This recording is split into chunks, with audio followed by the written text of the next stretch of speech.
और आज विश्लेषण में सबसे पहले बात उपचुनाव की बिग फाइट की, क्योंकि कल रामपुर और आजमगढ़ में वोट डाले जाएंगे। ये दोनों जिले समाजवादी पार्टी के वो किले हैं जो लंबे समय से सपा के पास रहे हैं, लेकिन इस बार भाजपा कड़ी टक्कर दे रही है।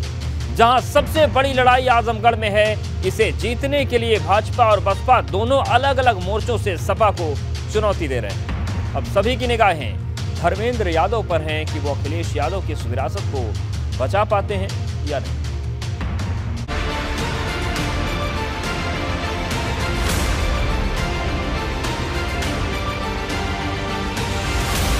उपचुनाव की बिग फाइट, किसका होगा भौकाल टाइप?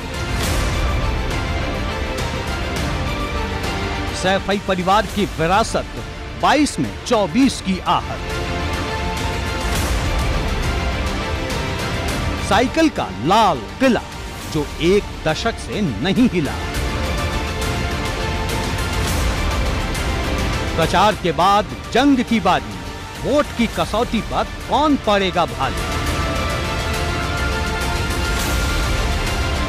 उपचुनाव का काउंटडाउन, वोट की मशीन का मीटर डाउन।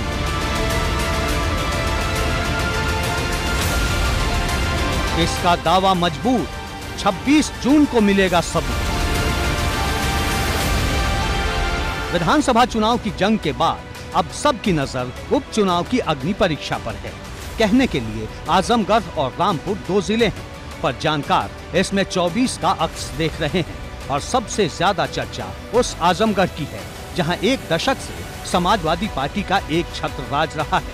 और अब सपा अपना यह किला बचा पाती है या नहीं, इसका फैसला जनता को करना है, क्योंकि अब वोटिंग में चंद घंटे ही बचे हैं। आजमगढ़ के 18,38,930 मतदाता अपने वोट से मैदान में उतरे सभी प्रत्याशियों की किस्मत का फैसला करेंगे, जिसमें सभी भी सेक्टर मजिस्ट्रेट और जोनल अधिकारी भ्रमणशील रहेंगे, जो किसी भी प्रकार से अशांति पैदा ना हो उस पर नियंत्रण रखेंगे। साथ साथ सिविल पुलिस के साथ साथ पैरा मिलिट्री फोर्स की तैनाती हर बूथों पर की गई है। जैसा आप देख सकते हैं कि इस बूथ पर हम इस वक्त मौजूद हैं, जहां पैरा मिलिट्री फोर्स के जवान भी पहुंच चुके हैं और इन्होंने यहां की तैयारियों का जायजा पूरी तरीके से लिया, कैसे इनको मतदान को सकुशल संपन्न कराना है। आजमगढ़ में वैसे तो 13 प्रत्याशी मैदान में है, लेकिन सीधी लड़ाई सपा के धर्मेंद्र यादव, भाजपा के निरहुआ और बसपा के गुड्डू जमाली के बीच मानी जा रही है। इसके पीछे बड़ा कारण यहाँ का वोट बैंक है। दरअसल 18,39,000 मतदाताओं में से 4.5 लाख वोटर यादव, 3 लाख मुस्लिम और 3 लाख दलित हैं, जबकि बाकी वोट दूसरी जातियों के हैं, जिसमें ब्राह्मण, वैश्य, ठाकुर और बाकी जातियां शामिल हैं। पिछले 3 लोकसभा चुनाव की बात करें तो यहाँ 2009 में भाजपा से रमाकांत यादव, 2014 में सपा संस्थापक मुलायम सिंह यादव और 2019 में सपा के राष्ट्रीय अध्यक्ष अखिलेश यादव चुनाव जीते। जिन 5 विधानसभा क्षेत्रों में गोपालपुर, सगरी सदर, मुबारकपुर और मेहनगर में चुनाव होना है, वो सभी विधानसभा सीटें 2022 में सपा ने जीती है। मतलब भाजपा की प्रचंड हवा के बावजूद ये जिला सपा का किला बना रहा, और अब इस किले को बचाने की जिम्मेदारी धर्मेंद्र यादव के कंधों पर है, जिन्हें भाजपा के निरहुआ और बसपा के गुड्डू जमाली कड़ी चुनौती दे रहे हैं। 19 में आदरणीय राष्ट्रीय अध्यक्ष जी जब यहाँ से चुनाव लड़े तो ऐतिहासिक वोटों से आजमगढ़ के लोगों ने जिताया, 2,60,000 से। 22 के चुनाव आते आते 10 की 10 सीटें आजमगढ़ के लोगों ने दी। तो इससे शानदार इतिहास क्या होगा, और उस शानदार इतिहास के छाती पर मुझे चुनाव लड़ने का मौका मिल रहा है। इतने शानदार बैकग्राउंड के साथ चुनाव लड़ने का मौका मिला, ये बहुत किसी उम्मीदवार के लिए सौभाग्य की बात होगी। कि जिताया था, उनको अवसर दिया था, पर 3 साल में उन्होंने कुछ किया नहीं, तो आज जनता को फिर ये तय करना पड़ा ना कि अब हम लोग जो है सत्ता के साथ जाएंगे और भारतीय जनता पार्टी को ही वोट करेंगे, कमल खिलाएंगे। बहुजन समाज पार्टी ये चुनाव जीत चुकी है। 2-4 दिन की बात है, कल परसों पोलिंग हो जाएगी, 26 को ये सारा हिंदुस्तान देख लेगा कि बहुजन समाज पार्टी सीट जीत गई। मतदान के लिए 1,149 मतदान केंद्र और 2,176 बूथ बनाए गए हैं, जिनमें 226 क्रिटिकल बूथ हैं। 1,633 स्थलों पर वेबकास्टिंग कराई जाएगी, जबकि 245 मतदान स्थलों पर माइक्रो ऑब्जर्वर की तैनाती की गई है। कहीं कोई चूक न हो, इसके लिए 15 जोन और 137 सेक्टर में बांटा गया है। सभी जोनल अफसर और सेक्टर प्रभारी अपने अपने क्षेत्र में तैनात हैं। आजमगढ़ में 1149 मतदान केंद्र बनाए गए हैं और 2176 बूथ बनाए गए हैं, जिसमें 276 क्रिटिकल बूथ हैं और 1633 स्थलों पर वेबकास्टिंग के जरिए नजर रखी जाएगी। 245 मतदान केंद्रों पर माइक्रो ऑब्जर्वर की तैनाती की गई है। आजमगढ़ लोकसभा के लिए कुल 18,38,930 मतदाताओं द्वारा मतदान किया जाएगा। इस मतदान को सफल बनाने के लिए आजमगढ़ लोकसभा को 15 जोन में और 137 सेक्टरों में बांटा गया है। आजमगढ़ की ये लड़ाई इसलिए भी दिलचस्प है क्योंकि इस बार अखिलेश यादव के किले को ढहाने के लिए मुख्यमंत्री योगी आदित्यनाथ ने अपनी पूरी ताकत लगा दी है, जबकि अखिलेश यादव एक दिन भी प्रचार करने नहीं आए। एबीपी गंगा के लिए ब्यूरो रिपोर्ट। और विश्लेषण में बात अब करेंगे रामपुर में किसका राज तिलक, उपचुनाव में 24 की झलक, क्योंकि इस उपचुनाव को लेकर जानकार 2024 के टेस्ट के रूप में देख रहे हैं। दरअसल रामपुर में आजम खान की साख दांव पर लगी है। 27 महीने जेल में रहने के बाद उनकी पहली परीक्षा है। अब जनता सिर्फ आसिम रजा और घनश्याम लोधी के भाग्य के साथ फैसला करेगी।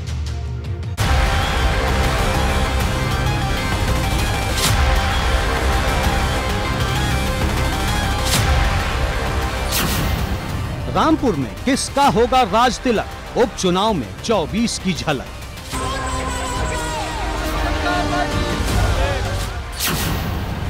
आजम की टाइगर वाली दहाड़, मतदान से पहले विरोधियों पर प्रहार।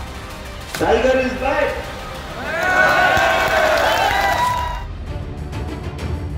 उपचुनाव की जंग में एक किला आजम खान का भी है, जहां कहने को 6 प्रत्याशी मैदान में हैं, पर सीधी टक्कर सपा के आसिम राजा और भाजपा के घनश्याम लोधी के बीच है। पर चुनावी जंग से पहले सपा उम्मीदवार आसिम राजा ने सपा समर्थकों को बेवजह घर से उठाकर थाने में बिठाने का आरोप लगाया है। और जो पुलिस का एक तरीके से समाजवादी पार्टी के कार्यकर्ताओं पर उसे क्रैकडाउन कहते हैं, एक हमला हुआ है पूरे ज़िले में, और पूरे ज़िले का कोई थाना ऐसा नहीं है जहां समाजवादी पार्टी के कार्यकर्ताओं को, वरिष्ठ कार्यकर्ताओं को, नेताओं को थाने में या तो बुलाया गया या उनके घरों से उठाया गया और घंटों के हिसाब से उन्हें थाने में बिठाया गया। हालांकि आसिम राजा के आरोप पर रामपुर के एसपी अशोक कुमार शुक्ला ने सफाई दी है कि सिर्फ उन्हीं लोगों को थाने बुलाया गया है जिन्हें रेड कार्ड नोटिस जारी किया गया था। ये शांतिपूर्ण चुनाव कराने की प्रक्रिया है। का भी क्रिमिनल इंसिडेंट है, अपराधी सभी के लोग हैं, किसी भी पार्टी के हों, उनकी पूछताछ करते हैं। अब मैं उनकी बाइट देख रहा था, उन्होंने कहा कि रेड कार्ड जारी किए हैं। रेड कार्ड का मतलब ये है कि भाई मुझे आशंका है, शिकायत है आपकी कि आप उपद्रव करेंगे, तो कृपया आप शांति रखें। हमने 107-16 कर दी आपके खिलाफ, तो कौन सी आफत आ गई? हम आपसे एक बंधक पत्र ले रहे हैं कि आप शांति रखोगे। आखिर और कौन सा मेरे पास जरिया है कि हम आपसे शांति की अपील करें। रामपुर में शांतिपूर्ण चुनाव करवाने के लिए 2058 बूथ बनाए गए हैं, जिसमें 25 जोन, 154 सेक्टर और 171 माइक्रो ऑब्जर्वर तैनात किए गए हैं। इस रामपुर लोकसभा उपचुनाव को सकुशल संपन्न कराने की सबसे बड़ी जो जिम्मेदारी है वो इनके ऊपर है, और करीब 9,000 से ज़्यादा जो मतदान कर्मी हैं उनकी ड्यूटी लगाई गई है। सबसे बड़ी बात यह है कि करीब यहाँ 17,07,000 वो मतदाता हैं कि जिनको यहाँ मतदान करना है, जिनको ये चुनना है कि आखिर ऐसा कौन सा नेता है जो उनकी उम्मीदों पर खरा उतरेगा। करीब 72 कंपनियां पैरामिलिट्री फोर्स की यहाँ रामपुर लोकसभा उपचुनाव को संपन्न कराने के लिए यहाँ पर लगाई गई हैं, और पूरे उत्तर प्रदेश के आसपास के कई जनपदों की बात करें तो 18,000 जो पुलिसकर्मी हैं वो यहाँ पर भी तैनात किए गए हैं। 25 जोन और 154 सेक्टर में पूरे रामपुर को बांटा गया है। बता दें कि रामपुर में करीब 17 लाख मतदाता हैं, जिनमें से 51% मुस्लिम और 49% हिंदू मतदाता हैं। पर आजम खान के आने से रामपुर का चुनाव और ज्यादा रोचक हो गया है। बिजली की चेकिंग, सड़कों पर पुलिस की तानाशाही, लूट,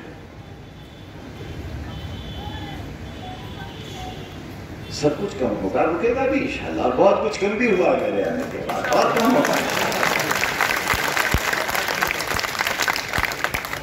टाइगर इज बैक।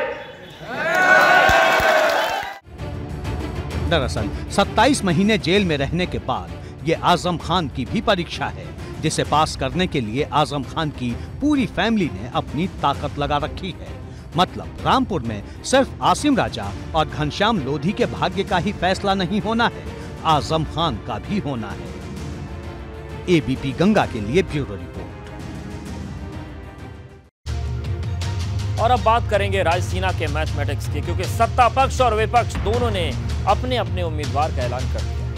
लेकिन जीत के लिए 50% बहुमत का आंकड़ा किसके पास है, ये सबसे बड़ा सवाल है।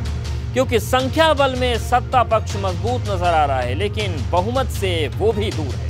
ऐसे में सवाल बड़ा है कि क्या इस बार राष्ट्रपति चुनाव फंसेगा या फिर औपचारिकता बनकर रह जाएगा। श्रीमती द्रौपदी मुर्मू, इनको राष्ट्रपति का प्रत्याशी घोषित किया गया है। रायसीना की जंग, द्रौपदी वर्सेस यशवंत।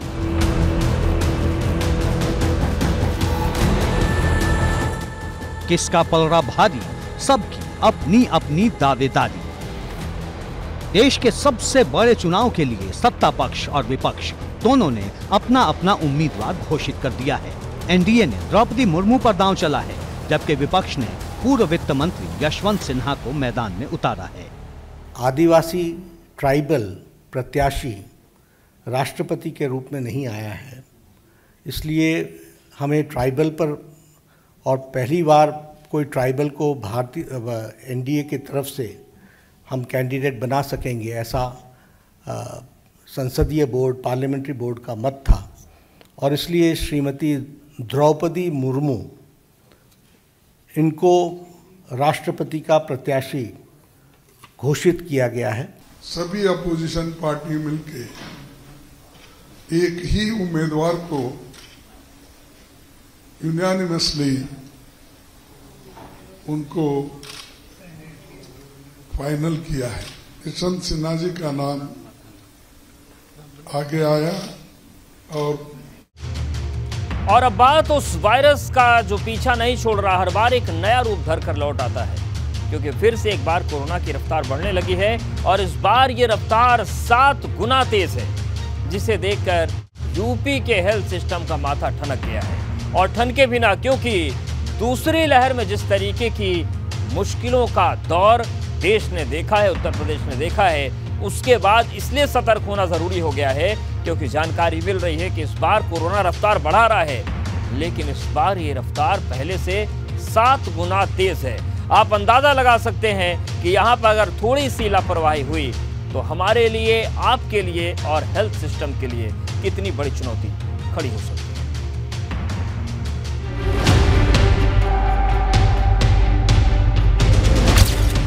चौथी लहर से होशियार, वायरस की 7 गुना रफ्तार।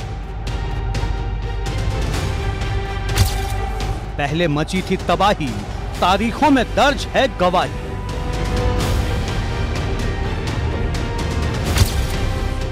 लापरवाही है, कोरोना इज बैक। कोरोना की रफ्तार को देख एक बार फिर से हेल्थ सिस्टम टेंशन में आ गया है। इस बार वायरस 2 गुनी नहीं बल्कि 7 गुनी रफ्तार से फैल रहा है। सिर्फ जून महीने में एक्टिव केस 5 गुना ज्यादा हो गए हैं। राजधानी लखनऊ का हाल सबसे बुरा है, जहां वायरस 7 गुनी रफ्तार से फैल रहा है। 1 जून को यहां 109 एक्टिव केस थे। दूसरा नंबर गौतम बुद्ध नगर का है, जहां 1 जून को 196 एक्टिव केस थे, जो 22 जून को 699 तक पहुंच गए। पूरे प्रदेश की बात करें तो 1 जून को 850 एक्टिव केस थे, जो अब 3257 हो गए हैं। प्रदेश में कोरोना की रफ्तार दिन ब दिन तेज होती जा रही है। हालात ये है कि सिर्फ जून महीने के अंदर ही पूरे प्रदेश में जहां कोरोना के एक्टिव केस की संख्या लगभग 5 गुने तक पहुंच गई है, तो वहीं राजधानी लखनऊ की अगर बात करें तो 1 जून से लेकर और आज तक कोरोना के जो एक्टिव केस थे उनकी संख्या लगभग 7 गुना हो गई है। और इसे लेकर स्वास्थ्य विभाग भी अब हाई अलर्ट पर है। खुद जो विभाग के मंत्री हैं, जो डिप्टी सीएम है ब्रजेश पाठक, वो भी इसे लेकर अधिकारियों से फीडबैक ले रहे हैं। मुख्यमंत्री जो है वो पूरा फीडबैक ले रहे हैं। खतरे की बात यह है कि पिछले 24 घंटे में 4 कोविड पॉजिटिव की मौत हो गई है, जिसे देखकर पूरा हेल्थ सिस्टम एक्शन में आ गया है। यूपी गवर्नमेंट सभी मरीजों को चिकित्सा व्यवस्था उच्च स्तरीय उपलब्ध करा रही है और हर स्थिति में हम मरीजों के साथ हैं। हमने औचक रूप से 5 जनपदों को चुन करके हर जनपद के 2-2 मरीजों से बात की है और जो भी कमियां मिली उसे सुधारेंगे। यूपी के DG health doctor Vedvrat Singh भी फुल ऑन एक्शन में है, क्योंकि इस बार कोरोना बच्चों को भी निशाना बना रहा है। इसलिए ऑक्सीजन, बेड, आईसीयू, कर्मचारियों की ट्रेनिंग, सबका हिसाब रखा जा रहा है।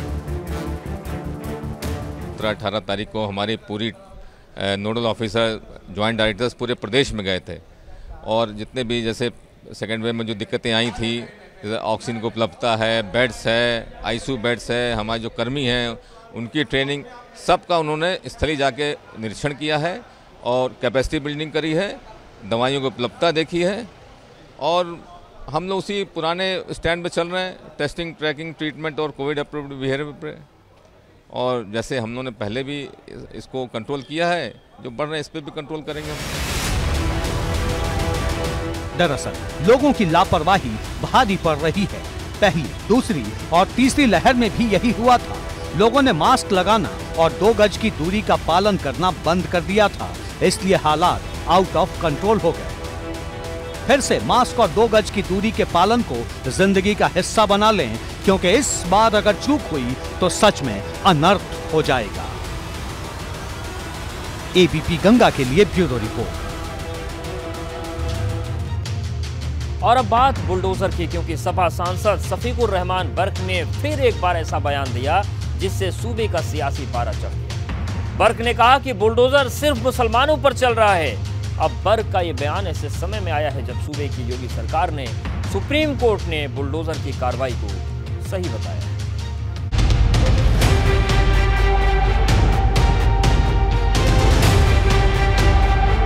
बुलडोजर को सिर्फ डराने धमकाने के लिए मुसलमानों को और उनके साथ नाइंसाफी करवाने के लिए काम हो रहा है। संभल से सपा के सांसद शफीकुर रहमान 17वीं यानी मौजूदा लोकसभा के सबसे उम्रदराज सांसद हैं, कहने सबसे सीनियर, लेकिन विवादों को हवा देने में बर्क का कोई मुकाबला नहीं। उन्होंने बुलडोजर वाले एक्शन पर सवाल खड़े करते हुए देश के कानून का हवाला दिया। बर्क ने कहा कि संविधान में तो बुलडोजर का कोई जिक्र तक नहीं।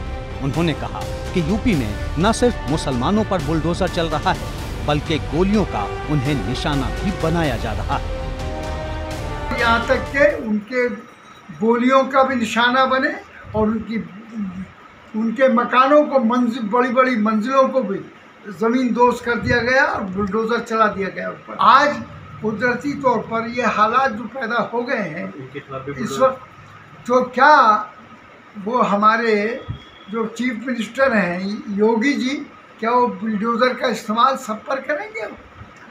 तो ये इससे उनकी दोहरी पॉलिसी, दोहरी ज़हनियत का पता चलता है।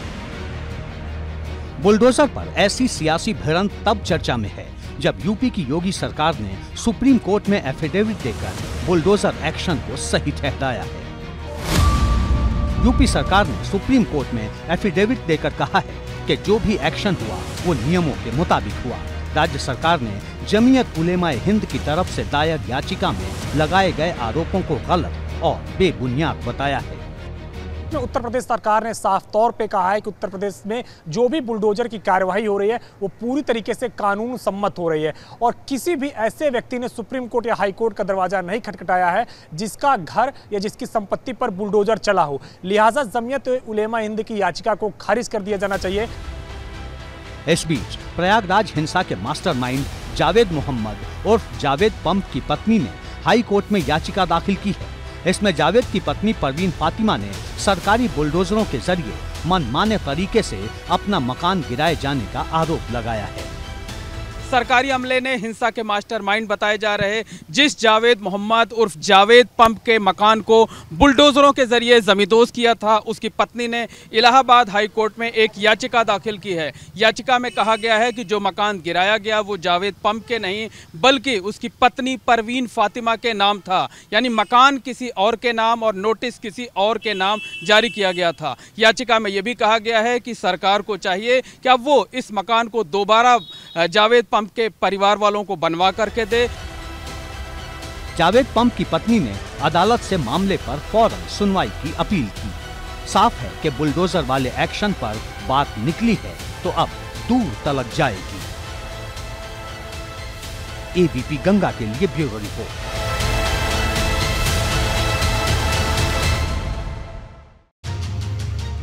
और अब ट्रेन से बोलो जय श्री राम, क्योंकि भगवान राम के दर्शन के लिए एक ट्रेन चलाई गई है जिसका नाम है गौरव भारत, जो 18 दिन में उन 12 शहरों पर जाएगी। इसका सीधा संबंध भगवान राम से है। जब ये ट्रेन अयोध्या पहुंची तो भव्य नजारा था।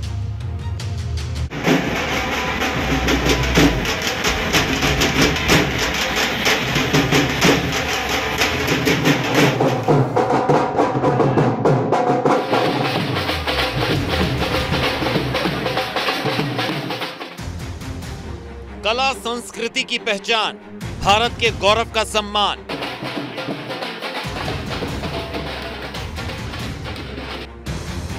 मंत्र मुग्ध हुए श्रद्धालु, भगवान राम बड़े दयालु। कला संस्कृति और धार्मिकता को समेटे ये ट्रेन भारत के गौरवशाली इतिहास की पहचान, जो उम्मीदों के पंख लगाकर दिल्ली के सफदरजंग रेलवे स्टेशन से रवाना हुई थी। लेकिन जब ये भगवान राम की नगरी अयोध्या पहुंची तो एक अलग ही नजारा था। यूपी के पर्यटन मंत्री जयवीर सिंह और अयोध्या सांसद लल्लू सिंह समेत तमाम अधिकारी फूलों से इस ट्रेन का स्वागत कर रहे थे। हमारा अनुभव बहुत बढ़िया रहा और हमें इस ट्रेन से आने में बहुत ज़्यादा सुविधा मिली। एक बड़ा अच्छा माहौल रहा और इनके जो आवभगत बहुत स्तरीय रही, बहुत अच्छी रही। प्रभु श्री राम से जितने महत्वपूर्ण स्थल सब पर वह ट्रेन ले जाएगी पर्यटकों को और वहाँ पर स्थल का दर्शन कराएगी। यहाँ की संस्कृति, यहाँ के जो अध्यात्म को अपनी आंखों से देख सके, आज वही ट्रेन अयोध्या आई है। अयोध्या में अपना यह स्वागत और मान सम्मान देख तीर्थ यात्री भी मंत्रमुग्ध हो गए। श्री राम बहुत बहुत अच्छा लग रहा है। बरसों पुराना सपना पूरा हो रहा है। हर चीज़ के लिए पूछा जा रहा है। बहुत अच्छा आपको कोई परेशानी तो नहीं है, कोई दिक्कत तो नहीं, किसी चीज़ की कमी तो नहीं है। बहुत अच्छा है, सब बहुत बढ़िया। ये ट्रेन अपने आप में पहली है जो 480 यात्रियों को लेकर उन 12 शहरों से गुजरेगी जहां भगवान राम के निशान मौजूद हैं। जिन राज्यों से ये ट्रेन जाएगी उसमें उत्तर प्रदेश, बिहार, मध्य प्रदेश, महाराष्ट्र, कर्नाटक, तमिलनाडु, आंध्र प्रदेश के साथ साथ नेपाल भी शामिल है। मतलब यात्रा करने का ये अपने आप में अनोखा अनुभव होगा, क्योंकि ये 18 दिन और 17 रातों में पूरी होगी। सबसे खास बात यह है कि इस ट्रेन में यात्रियों को हर वो सुविधा मिलेगी जो एक शानदार होटल में मिलती है। Bureau report, ABP Ganga.